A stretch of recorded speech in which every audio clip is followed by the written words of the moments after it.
all our survivors and our killer are ready to go. Looks like it's about to start. The map is set. We have Hag. It's gonna be a fun set. Let's see what happens. We were just mentioning during our break as well that Megacopalypse is coming together to show some love to the Fruit Bowl, especially as this is our Survivor Mori choice that we always try to go for. So this is going to be a really fun one for me personally. And I'm super excited. A lot of these maps too, the way we organized our maps was we didn't want something that was two-sided on each one. So again, we're going to be in for a treat here today.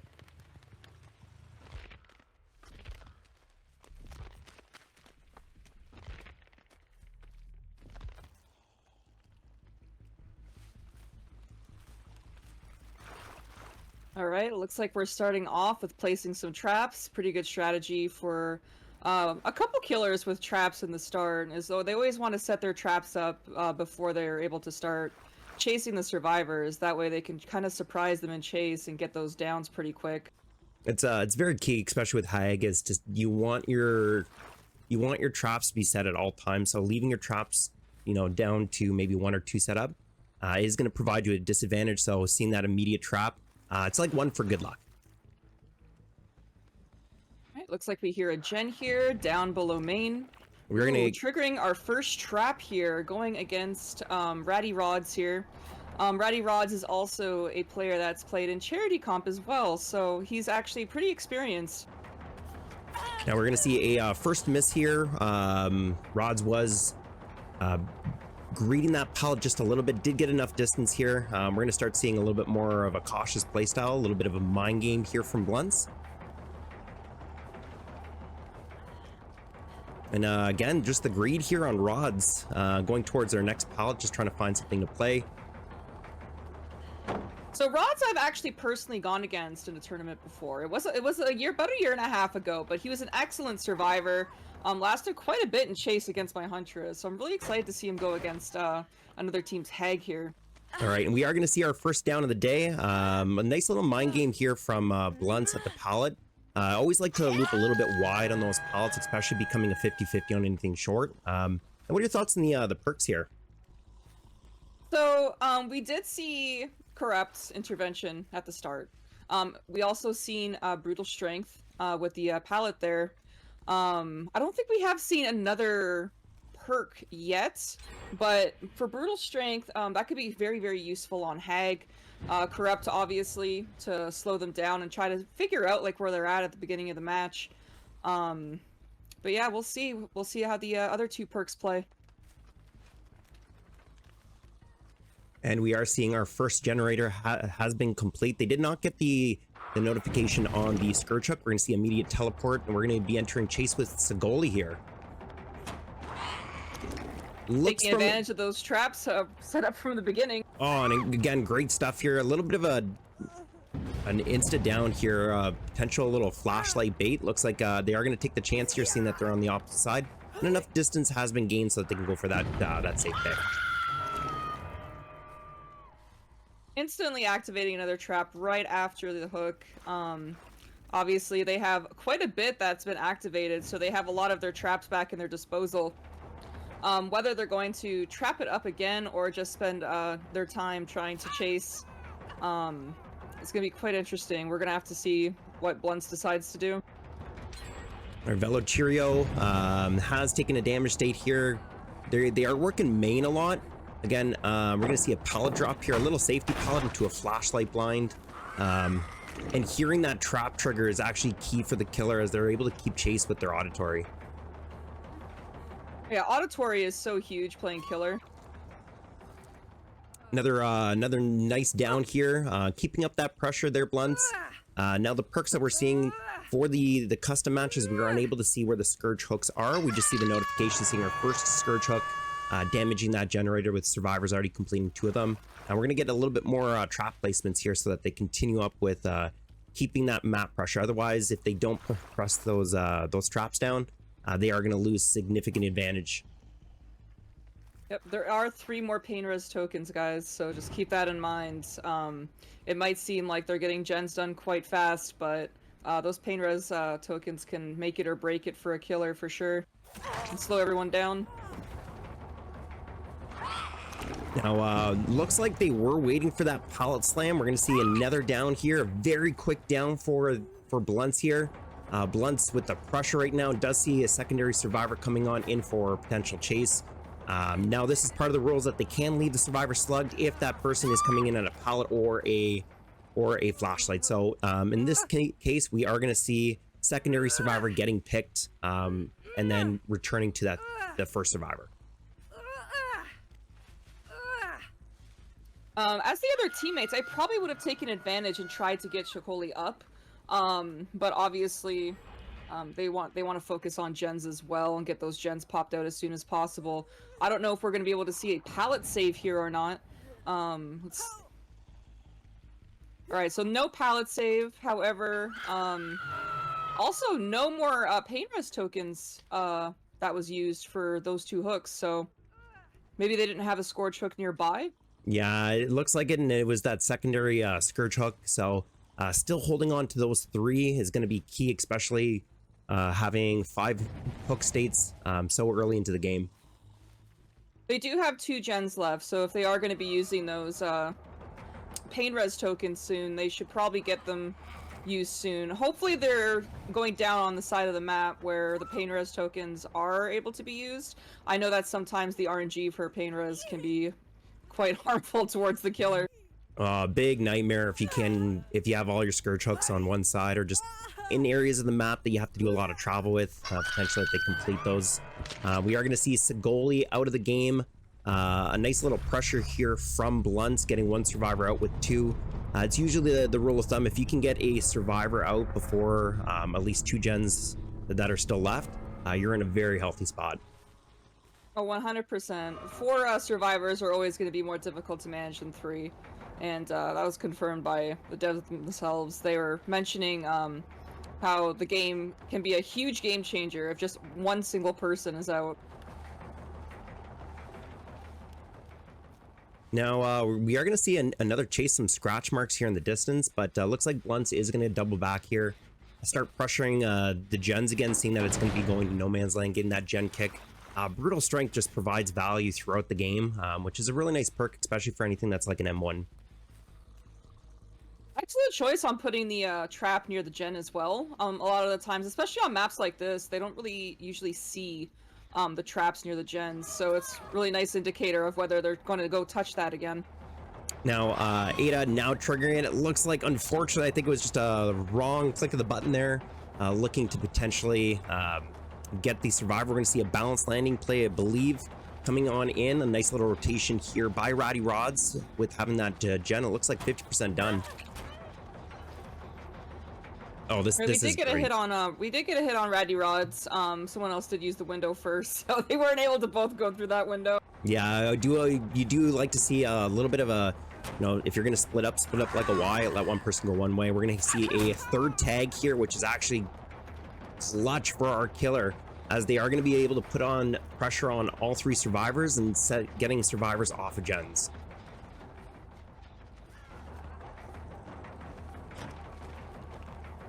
So, Bullachiro was taking really good advantage of those T-walls, but once it gets bamboozled, I mean, you just gotta move, unfortunately. Ooh, we got a whiff here, going down on the vault.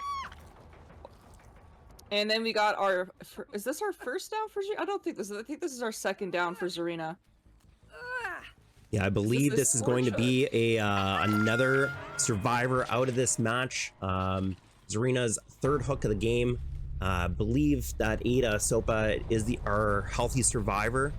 So at this point, you just want to maybe get that last gen done, but we do have still 2 Scourge hooks, 2 pain res tokens left of this match. They also have 2 gens to go as well. They're trying so hard to get that 1 gen that they keep going back to done, but at this point, you gotta ask yourself if it's just better to work on something other than the gens that they keep putting traps on and keep checking. It looks like they are putting traps along the other gens as well, so that's going to be really beneficial for Blunts if they do decide to do that. Absolutely, and it's just so smart here by Blunts placing traps throughout the match, because Again, the trap management here is so key. We're actually going to see, looks like Sopa being a little bit sneaky here, going to try to distract Sopa by using the traps. Oh, unfortunate whiff here. Sopa getting some distance. Great recovery.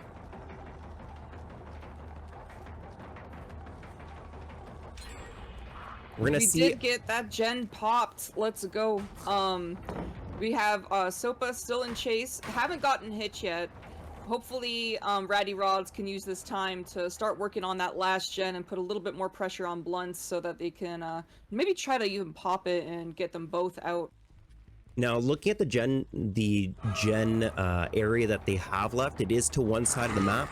We're going to see a great trap placement here for the basement, and it looks like another balanced landing coming on in from Sopa, making that window. And again, you want to tail away a little bit away from these generators, and this is what we're seeing. Ooh, the mind game at main. Yeah, that was so strong. Really nice down here from Blunts. Looks like Ada did path correctly. Right into his arms. Now what you'd probably want to do is just continue your run. Again, trying to lure them a little bit further away. We're going to see our first hook on Sopa. And now, how would you play this out? So they did activate another pain res token. So whatever gen that Ratty Roz is working on, you know it's blown 25%. At this point, it's going to be very difficult to determine whether a hatch play, due to that being a fresh hook and fresh points, or just trying to get them off the hook and trying to crank out one more gen. And just Hag is just one of those killers. When it comes down to this point, you kind of realize that you're either going to have to crawl there, sort of on hands and knees as you're inching closer, so that you don't trigger those traps. Usually a Hag will set up a couple traps around that vicinity just to block it and ensure that they can get these damage states. And that's what we're seeing here from Sopa, realizing the danger that they are potentially putting rods in and going for an endgame play here.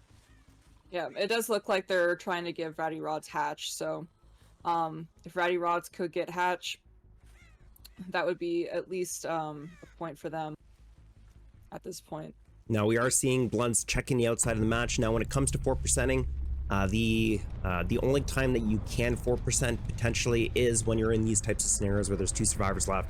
If they 4% off the hook, they get a little bit lucky, then the survivor has to stay there, and the killer, if they're not engaged in chase, will have to come back and pick them up. They did wipe quite a few traps away as well. I'm actually really surprised because of how dark this map is. The traps can blend in quite nicely with the ooh, it looks like they did trigger a trap. They and did there we find have hatch. it. Oh my go. goodness, right, they see freedom and they're gonna run towards it. All right, I'm gonna go through the perks here. Again, great stuff from our contestants. What an exciting round, our first round. What a nail biter. Honestly, that was really great at the end. Came in clutch for Ratty Rods at the end there.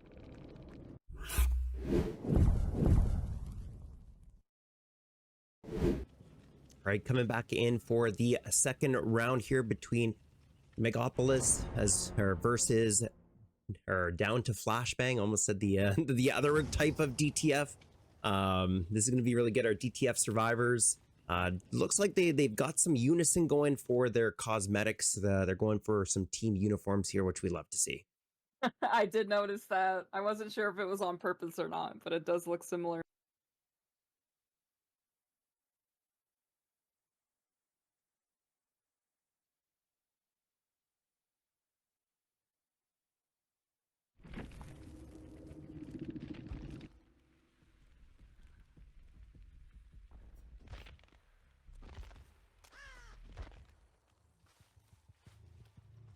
All right.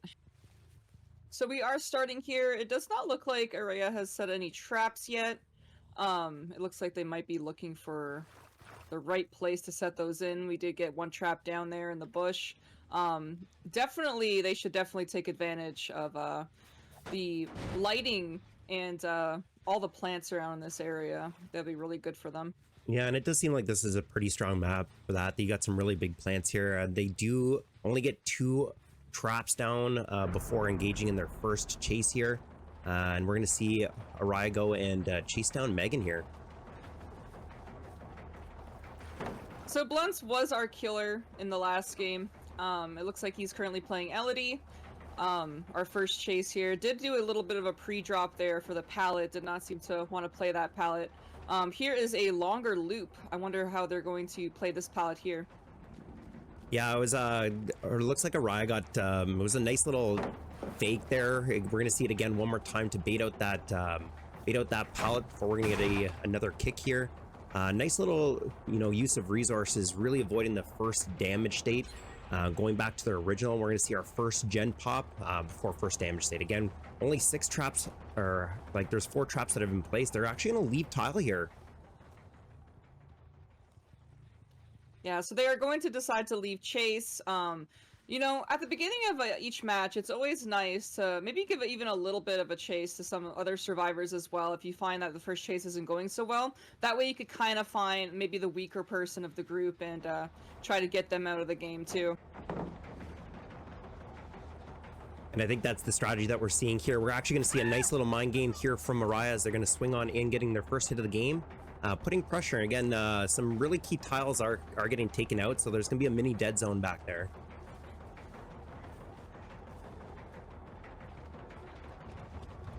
A nice little hide here. We're going to see some boon action here. Getting stuck on, it looks like 2 parts of the tile, little corner there as well. So it's going to buy the survivors just a little bit. Again, we're going to see a down, really nice mind game here, back and forth from Mariah. And we're going to see Kate, OC, getting their first down of the game. One thing that you'll see is a lot of killers, they'll try to mind game these pallets by trying to hide their red stain. And at that point, it's like you're just going to have to guess as a survivor which way they're coming from because they're hiding them so well. And I think that's what happened here, getting OC down first. Looks like we do see a pain res hook. So they actually have 3 more tokens left to pain res. We are also about to see a activation here of Grim Embrace. So that's going to be their first Grim Embrace token activated as well. And you can really see Araya going and using that 6 meters before turning Grim Embrace on, just to place a couple extra traps. Really safeguard, and it looks like we're going to see a little bit of protection here, and some scratch marks. So we know that survivor is coming on in. We got a little trap trigger here by Claudette. Claudette does not take the chase, wants to try and secure this hook here. We do see I Am This Noob currently, and it looks like they're trying to chase, but it looks like they're more about trying to protect that one hook that they have. Exactly, and with the hook timers being 70 seconds, you can nearly get a full-on generator completed in this manner. So it's the trade-off of trying to force these types of situations. We're going to re-engage into chase with a very fast heal. A little bit of a whiff here, trying to make it and trying to force that pallet. We did try to see a little bit of a mind game here. They did trigger a trap, getting that hook off. It looks like they're going to commit to I Am This Noob. Threw down a pallet at this loop. Are they going to break the pallet? I'm not sure. I would probably recommend breaking this pallet here, just because the loop is so long and the survivor can really take advantage of playing this pallet here. And especially right close to Noob's favorite part of the map. What we term here as the treehouse, which is Killer Shack. It's a very strong loop. We're finally going to see a break here, recognizing that they can definitely chain some tiles here. We are down to 2 gens left, but still a lot of game to be played. With their, I believe the compass gen is still up here. It might also be a little bit more difficult at those longer loops. Hag is a slower killer compared to some of the other killers. I believe she's 4.4 ms. So she won't go as fast as some of the other killers to try and mind game those longer loops. All right, and here we are going to see a secondary chase here again. With a flashlight again, part of the rules is that any type of survivor, you don't know what they've picked up. Nice little replacement here. Might as well, you know, take that timing from the flashlight blind to go ahead and do that.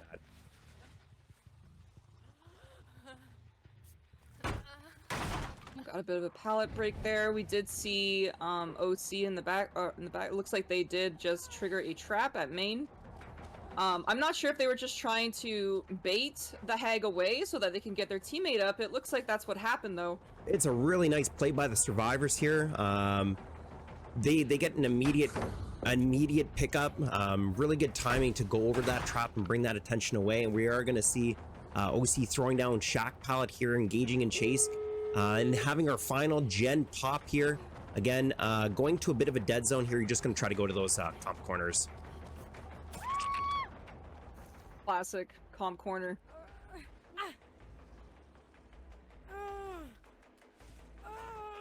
Now, a little bit for the actual hook state. With Arcade Denson here, OC taking the secondary hook.